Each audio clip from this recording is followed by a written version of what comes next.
أصعب وجع في العلاقة الزوجية إنك تبقي محتاجة الاهتمام مش تلاقيه سنين طويلة.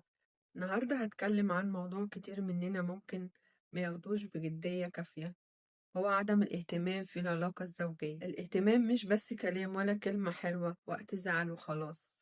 الاهتمام أفعال بسيطة لكنها مهمة جدا، كل واحد فينا بيحتاجها من الطرف التاني، إن في حد واخد باله مننا.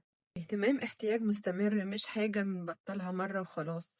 وقت الحزن لازم نسمع بعض ونحس ببعض دايما، ونلمس بعض بمشاعرنا حتى لو بأبسط حاجة، نطمن بعض إننا مش لوحدنا. لأن عدم الاهتمام بيبدأ بسيط لكن مع الوقت بيدمر أي علاقة مهما كانت قوية. عدم الاهتمام ممكن يوصلنا لوجع صامت، لفقدان الأمان، لبرود المشاعر، وكل واحد فينا يقفل على نفسه. ممكن العلاقة تكمل شكل وبس من غير أي روح، وأخطر حاجة إننا نتعود على الغياب وإحنا لسه موجودين مع بعض. الاهتمام مش دايما بينطلب، الاهتمام بيتحس، ولما يكون موجود بصدق بيقوي أي علاقة صعبة في حياتنا وبيضعفنا، ووجوده بيخلينا نقدر نكمل.